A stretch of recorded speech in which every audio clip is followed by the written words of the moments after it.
समझो जैन दर्शन की विधा को आप लोग क्या कहता है जैन दर्शन? जो तुम्हारा होता है उसका त्याग तुम कभी कर नहीं सकते हो, और जो तुमने त्याग कर दिया है वो चिंतन करो यथार्थ दृष्टि में तुम्हारा भाई है। बताओ आपने काय का त्याग किया? किसी ने भोजन का त्याग किया होगा, कोई उपवास कर रहा होगा, किसी ने क्या किया होगा? पैसे का त्याग कर दिया होगा कुछ, तो क्या वो तुम्हारा था? भैया बताओ आप लेकर आए थे क्या साथ में? एक व्यक्ति मुनिराज के पास दीक्षा लेने के लिए पहुंचा और कहता है महाराज जी मुझे दीक्षा प्रदान कीजिए। गुरुजी पूछते हैं तुम काय का त्याग करके आए हो? वो कहता है मैं घर छोड़ आया, अपनी स्त्री को छोड़ आया, अपने बच्चों को छोड़ आया, जो भी मेरा था सब छोड़कर आ गया। गुरु ने कहा, क्या कहा? अभी तुम जाओ और साधना करके कुछ दिन बाद आना। उसने कहा मेरे में क्या कमी रह गई? उसने सोचा ठीक है, गुरुजी ने कहा तो घर चला गया।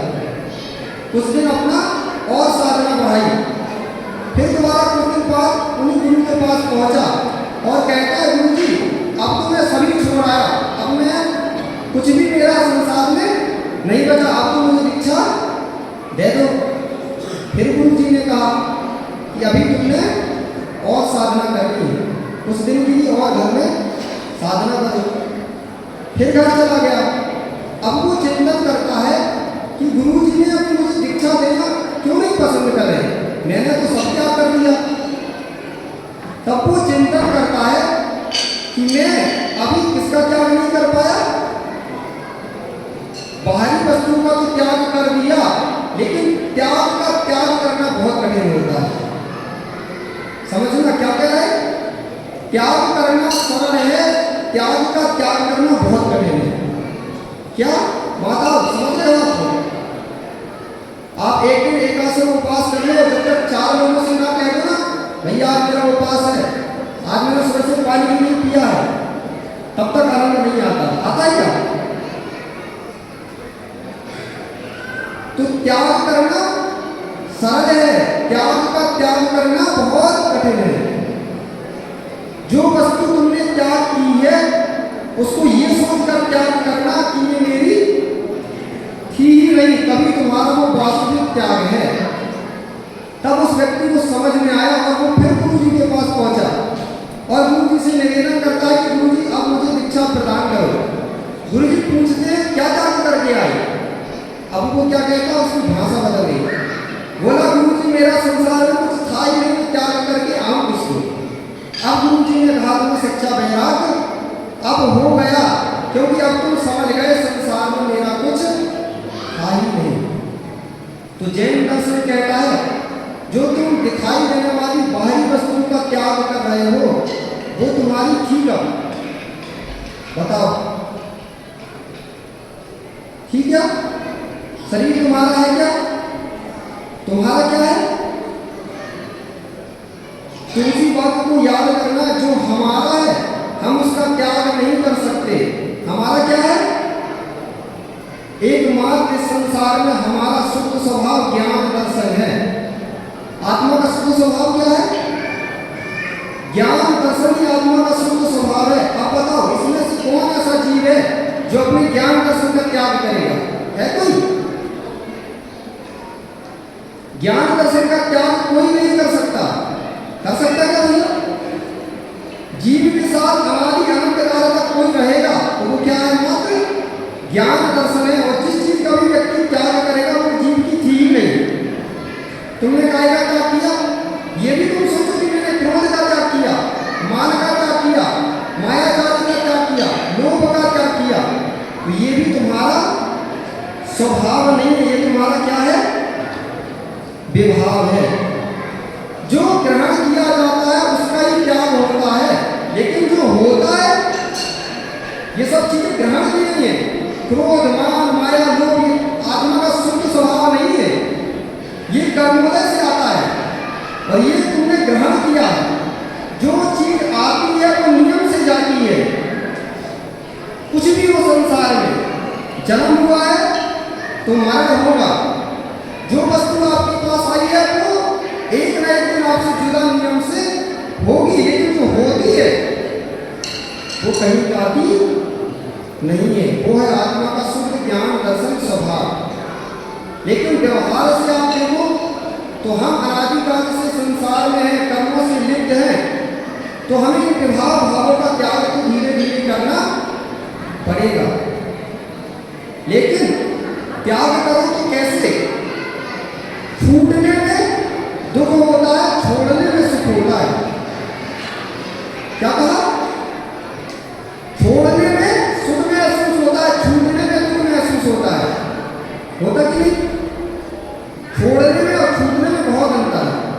भैया आप मंदिर जा रहे थे और क्या हुआ? 500 रुपए का नोट डाले हुए थे और आपने सोचा कि जा रहे मंदिर में दान करके आएंगे, और आप चले गए मंदिर। और जब मंदिर पहुंचे और जेब में हाथ डाला तो उठाई वो 500 रुपए का नोट। माता ध्यान से सुनना, आप 500 रुपए का नोट लेके मंदिर पहुंचे और जब मंदिर में आपने देखा तो 500 रुपए का नोट था ही नहीं, तो कैसा लगेगा आपको? दुख होगा कि नहीं? आपको क्या होगा कि मंदिर लगे, पता चला 500 रुपए का नोट ढूंढने निकल गए, रोड में घूम कहाँ गया? क्यों? क्योंकि वो छोड़ा नहीं है, वो क्या होता है? छूटा है। और आप गए मंदिर, एक व्यक्ति मंदिर गया, वो भैया गए 500 रुपए गए, 500 1000 रुपए मंदिर के गोलक में डालकर आ गए। अब बताओ आपको सुख होगा कि दुख? दान देकर आए तो सुख महसूस होगा, अपने आनंदित होगा मन कि हमने 1000 रुपए मंदिर में दान किए। क्यों? छूटे दोनों स्थिति में हैं। 500 रुपए उस व्यक्ति के भी गए थे, 1000 रुपए उस व्यक्ति के भी गए थे, लेकिन एक को आनंद महसूस हुआ, एक को दुख हो रहा है। क्यों?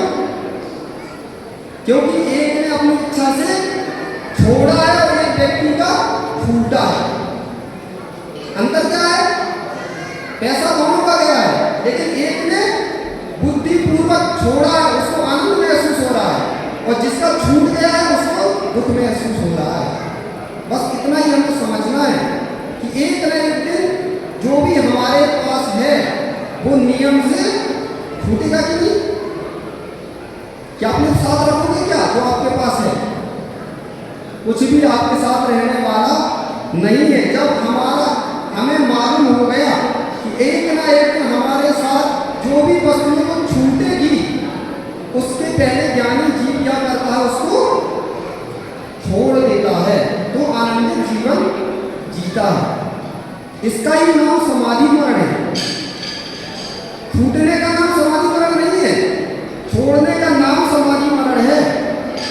यदि आप अचानक मृत्यु को प्राप्त हो गए और ममत्व नहीं छोड़ पाए तो आपकी समाधि मरण नहीं कहलाएगी। समाधि मरण क्या होता है? जब व्यक्ति देख लेता है मेरी काया शिथिल हो रही है और बुद्धिपूर्वक आहार पानी का त्याग करता है, ममत्व का त्याग करता है, तब वो धीरे धीरे समाधि मरण को प्राप्त कर पाता है। तो हमें क्या ध्यान रखना है? छोड़ना है कि छूटना है? क्या करोगे आप लोग माता? छूट जाएगा तब आप शांति से जियोगे कि छोड़ोगे धीरे धीरे? तो उत्तम त्याग धर्म हमें यही सिखा रहा है कि धीरे धीरे वस्तुओं का त्याग करो। जितना त्याग करोगे उतना आपका सुख बढ़ता जाएगा, उतनी आप ऊपर की गति की ओर बढ़ते जाओगे। तो त्याग करने के संस्कार डालना पड़ेगा। आपने ज्यादा बड़ा त्याग नहीं होता, एक टाइम भोजन का त्याग किया, ये भी त्याग है। ज्यादा नहीं कर पाओ आप, क्या हुआ? धीरे धीरे संस्कार पड़ते हैं, और धीरे धीरे जो संस्कार पड़ते वही व्यक्ति बहुत विशाल रूप ले लेते हैं। क्या होता है कि आपके घर में बरसात का मौसम जब आया, एक बूंद पानी टपक रहा था जब, तो आपने क्या किया था? तुरंत पानी की बूंद में उसको बंद किया था। क्यों? क्योंकि यदि वो संस्कार पड़ गए ना, एक बूंद पड़ते पड़ते पड़ते एक दिन यहाँ नीचे आपके गड्ढा हो जाता होगा कि नहीं? तुरंत बंद करते हो आप। क्यों करते हो? यदि वो चीज गिरती रही पानी की एक एक बूंद, एक दिन आपके फर्श में गड्ढा कर देगी। ऐसे धीरे धीरे अशुभ के जो संस्कार है, पहले दिन ही जो अशुभ के संस्कार पड़ गए, यदि आपने उसमें सील लगा दी तो आपके आत्मा में गड्ढा होने से बच जाएगा। और आपने सील नहीं लगा पाई ना, वो संस्कार बढ़ते बढ़ते आपको आत्मा को अशुभ प्रवृत्ति में रंग देंगे। तो धीरे धीरे संस्कार डालो, संस्कार बहुत जरूरी है। संस्कार नहीं पड़ेंगे ना तो जीव अनादिकाल से शरीर को ही अपना मान रहा है, उसे ही अपना मानता रहेगा। तो दान करो, दान। दान का फल आचार्य भगवान ने कहा, गृहस्थी में व्यक्ति जो भी पाप करता है उसको धोने का एक ही उपाय है।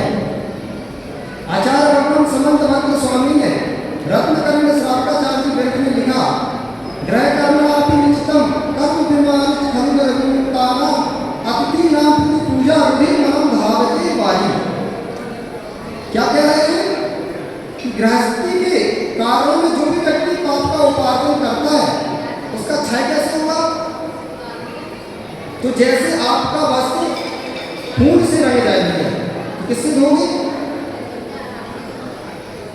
खून से रंगा वस्त्र खून से नहीं धुलता है, किससे धुलता है? खून से रंगा वस्त्र जैसे पानी से धुल दिया जाता है, ऐसे ही गृहस्थी में किए गए पाप आचार्य भगवान कहते हैं कि दान देने से वो पाप धुल जाते हैं। क्योंकि कुंद स्वामी ने रत्नकर्ण शास्त्र ग्रंथ में लिखा, गृहस्थ के दो ही मुख्य कार्य हैं, क्या? पूजा और दान।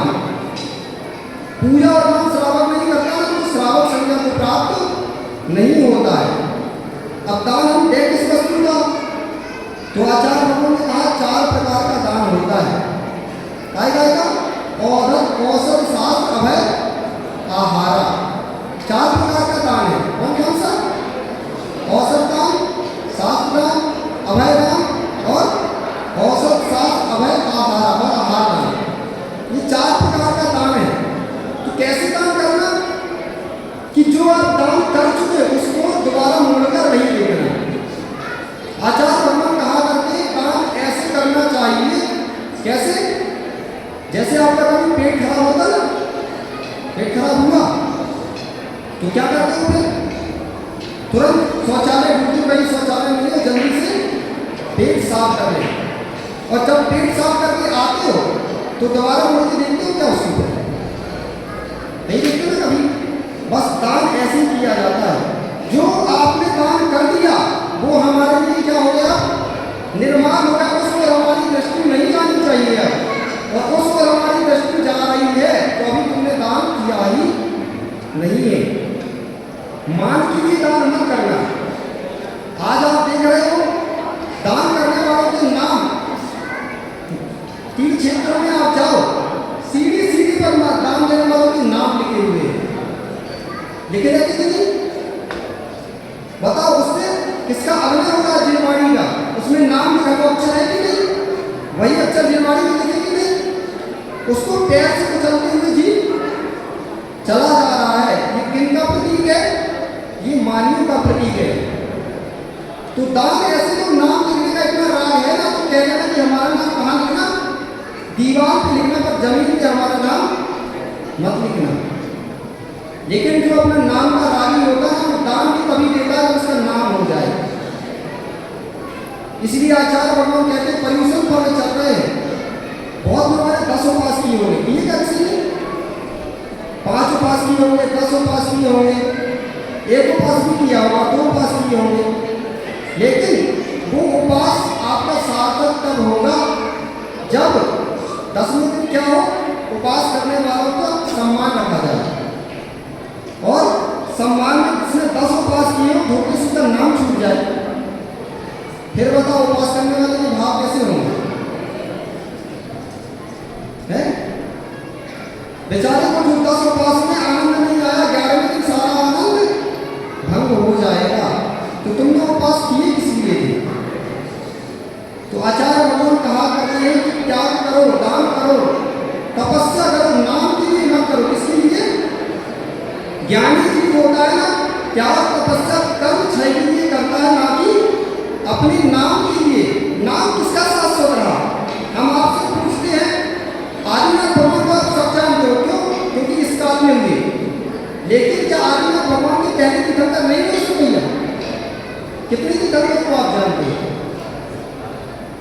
उसकी पहली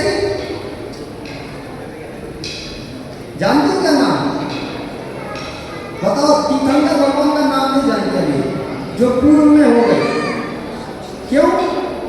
क्योंकि नाम किसी का शाश्वत, अभी अपन आदिनाथ भगवान को जानते हैं, अगला जो काल आएगा उसमें आदिनाथ भगवान को भी लोग नहीं जानेंगे, तो पहला तीर्थंकर होगा उस समय उसको जानेंगे। तो किसी का नाम शाश्वत आज तक नहीं हुआ, इसलिए नाम के पीछे काम मत करो, आत्म कल्याण के लिए काम करो। भरत चक्रवर्ती जब 6 खंड का दिग्विजय करके आता है, चक्रवर्ती के पास कितना दूर होगा पता है?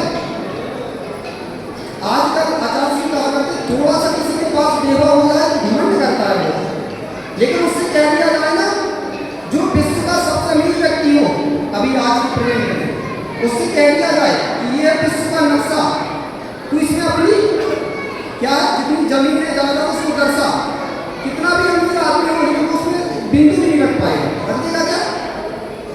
अब बताओ उसके पास कितना बेवा है, तब भी अहंकार है। लेकिन चक्रवर्ती के पास कितना बेवा होगा मालूम?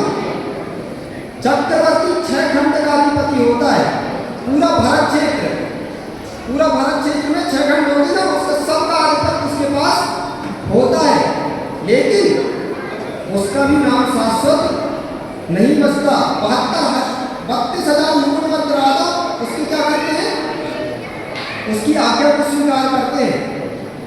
जब वो 6 खंड का अधिपति जीत के आता है, विश्वाचल पर्वत पर पहुंचता है और अपने मंत्री से कहता है कि जाओ मेरा नाम विश्वाचल पर्वत पर लिख कर आओ कि मैंने 6 खंड का अधिपति जीता है। अब मंत्री पहुंचता है वहां, तो क्या दिखता है? वो आकर नमस्कार करता है भारत भगवान को कि हे भगवान, वहां तो आपका नाम लिखने की जगह ही नहीं है, का इतना बड़ा पर्वत विश्वाचल पर्वत, वो आगे क्या कहता भरत चक्रवर्ती से कि भगवान आपका नाम लिखने के लिए तो वहां जगह ही नहीं है। अब बताओ क्यों? क्योंकि ये सृष्टि कब से? आज की नहीं, अनादि काल से है। इतने चक्रवर्ती पूर्व में हो चुके हैं, वो अपना नाम वहां लिखा चुके हैं।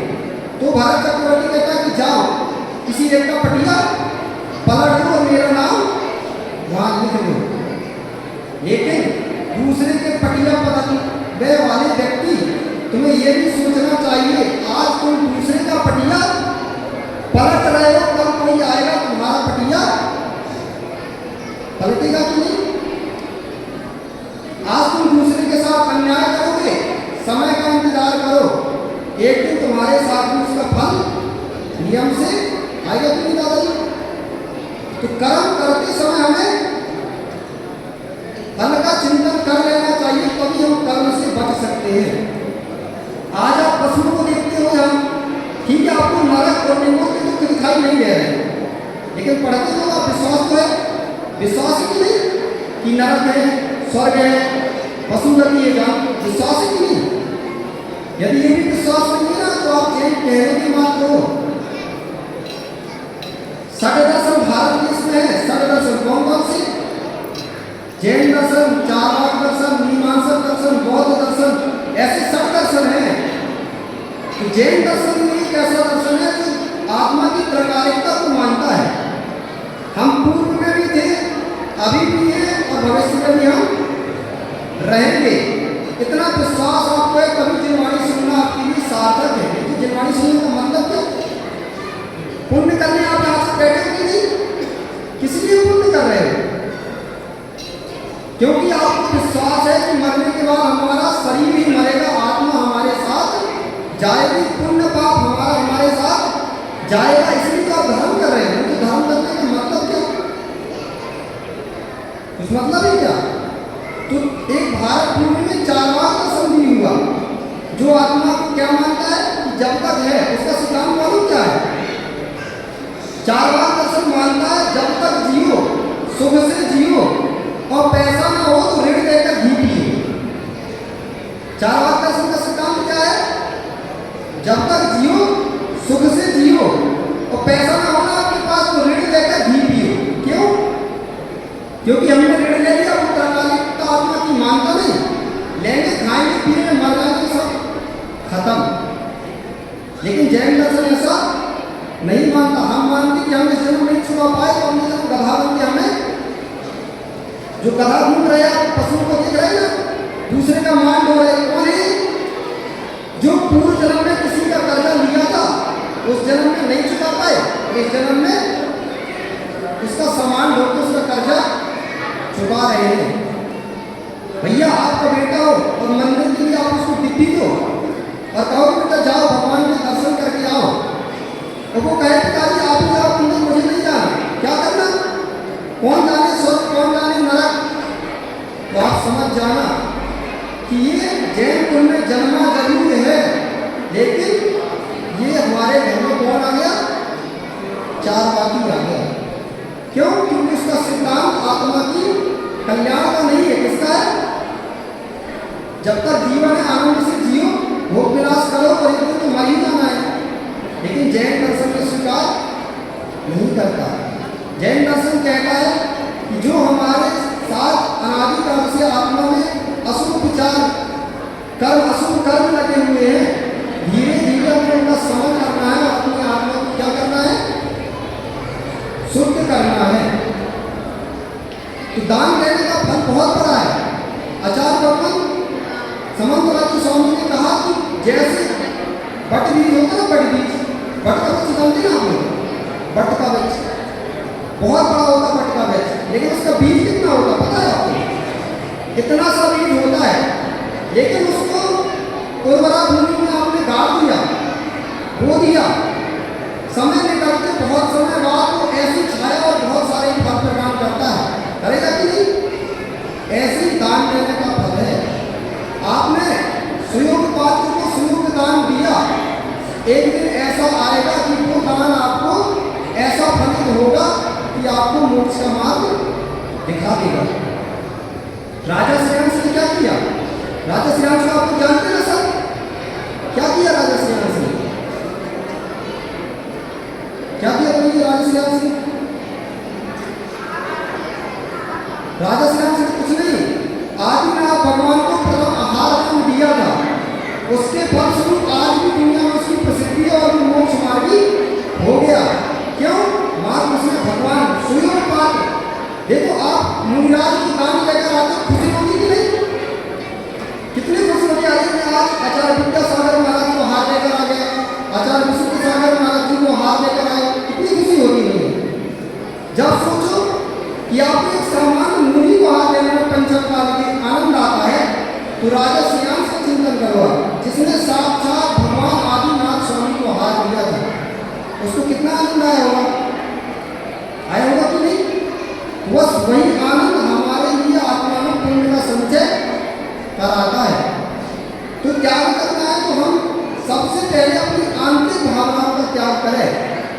क्रोध, मान, माया, लोभ, अशुभ प्रवृत्ति, अशुभ वचन, इनका त्याग करें। इसका त्याग नहीं कर पाए तो बाहरी त्याग आपको मोक्ष मार्गी नहीं बना पाएगा। तो जो भी त्याग करो उसके पीछे इंद्रिय भोगों की अभिलाषा मत रखो। हमने भी सुबह बताया था कि जो इतने बड़े बड़े पद जीव को मिले, चक्रवर्ती, नारायण, प्रति नारायण, ये किसको मिले? जिन्होंने संपूर्ण त्याग किया था, मुनि बन गए थे, लेकिन त्याग करने के बाद भोग की इच्छा जागृत हो गई, भगवान नहीं बन पाए, कहाँ संसार की सुख में ही रह गए और चक्रवर्ती नारायण आदि के पद प्राप्त किए। लेकिन वो भी मिले किससे? त्याग से मिले। बिना त्याग के जब शारीरिक सुख नहीं मिलता तो फिर आत्मा का सुख त्याग के बिना कैसे मिल सकता है? आत्मा का सुख बढ़ाना है, अशुभ प्रवृत्ति का त्याग करना पड़ेगा। जो हम अशुभ वचन बोलते हैं, हमारे अशुभ वचन के माध्यम से किसी को ठेस पहुंच जाए, पहले उसका त्याग करना है। एक बार क्या हुआ, जंगल में शेर को काटा लग गया, उसने क्या किया, अब वो तड़प रहा था, एक किसान वहां लकड़ी बीन रहा था, उसने देखा कि शेर बहुत तड़प रहा है, लेकिन शेर के पास जाए तो कोई जाएगा, लेकिन शेर तड़ा रहा था। उसने कहा भैया तू मेरा कांटा निकाल दे, मैं तेरा कुछ भी नहीं करूँगा। उसने कहा पहले तुम वादा करो मुझे खाओगे नहीं। उसने कहा ठीक है, तुम मेरा कांटा निकाल दो, मैं तुम्हें कुछ भी नहीं करूँगा। ठीक है, किसान गया और उसने उसका कांटा निकाल दिया। क्या हुआ? किसान जो सेब बहुत अच्छा प्रवृत्ति का था, उसने कहा इसने मेरा इतना बड़ा उपकार किया, मेरा इतना कष्ट दूर किया, इसका भी मुझे उपकार करना चाहिए। उसके लकड़ी का इतना बड़ा गड्ढा था। शेर ने कहा तुम ऐसा करो, तुमने मेरे ऊपर बहुत बड़ा उपकार किया है, मैं तुम्हारा उपकार चुकाना चाहता हूँ। ऐसा करो लकड़ी का गड्ढा मेरी पीठ पर रख दो, मैं तुम्हें घर तक छोड़ देता हूँ। किसान ने कहा ठीक है। किसान ने उसकी पीठ पर लकड़ी का गड्ढा रख दिया और चला गया घर। उसके घर में उसको छोड़ दिया और वापस जंगल में आ गया। दूसरे दिन भी वही हुआ। शेर इतना अच्छा था कि उसने कहा कि इसका उपकार मुझे चुकाना है। ऐसे रोज वो कहता कि लकड़ी का गड्ढा मेरे ऊपर रख दो और मैं तुम्हें घर तक छोड़ देता हूँ। अब रोज थोड़ी लकड़ी लाता था, वो बहुत सारी लकड़ी लाने लगा और धीरे धीरे उसका घर बन गया। वो गरीब व्यक्ति अमीर बन गया। लोग उसके घर में आए। एक दिन जब वो लकड़ी लेकर आ रहा था तो लोगों ने पूछा भैया तू तो बहुत गरीब था, लकड़ी ढूंढता रहता था, आते इतना अच्छा घर कैसे बन गया? उसने कहा तुम्हें मालूम नहीं, पहले मैं हाथ से थोड़ी लकड़ी लाता था, लेकिन जंगल में मुझे ऐसा गधा मिल गया कि रोज मेरी लकड़ी बहुत सारी लकड़ी लेकर मेरे घर में छोड़ जाता है, उससे से मैं अमीर हो गया। ये शब्द किसके कान में पड़ गए? शेर के कान में पड़ गए। शेर को इतना आघात हुआ, इतना दुख हुआ, अब बेचारा क्या करे, जंगल पहुंच गया।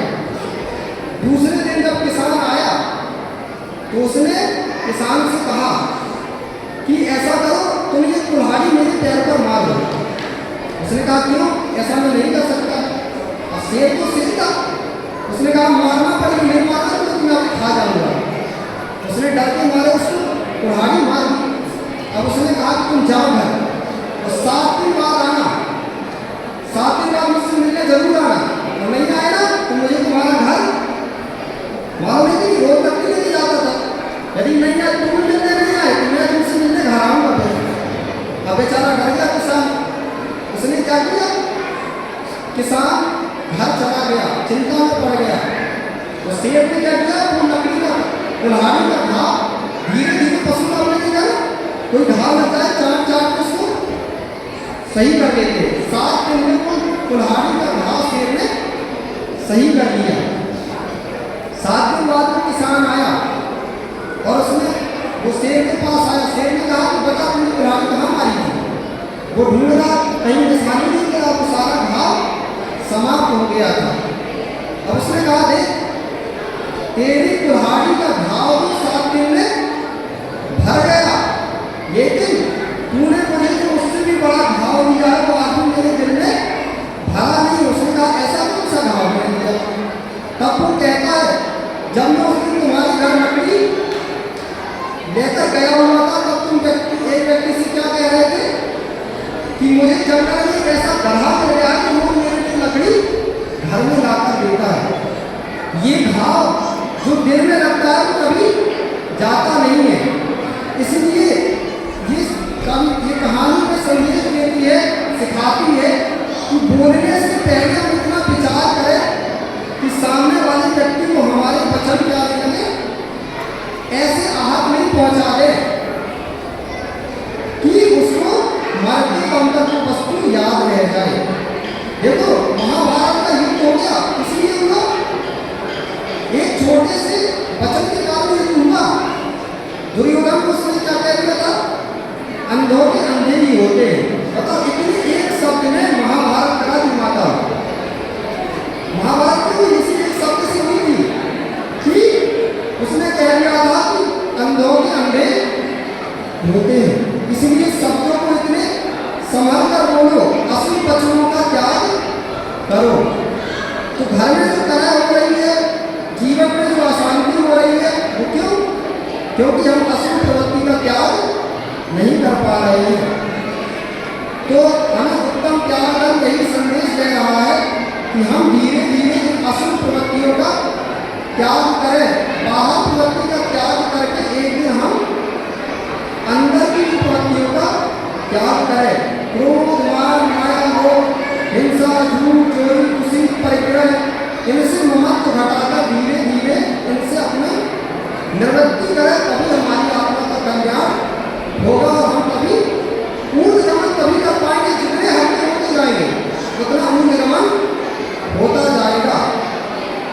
भारी वस्तु कहाँ जाएगी?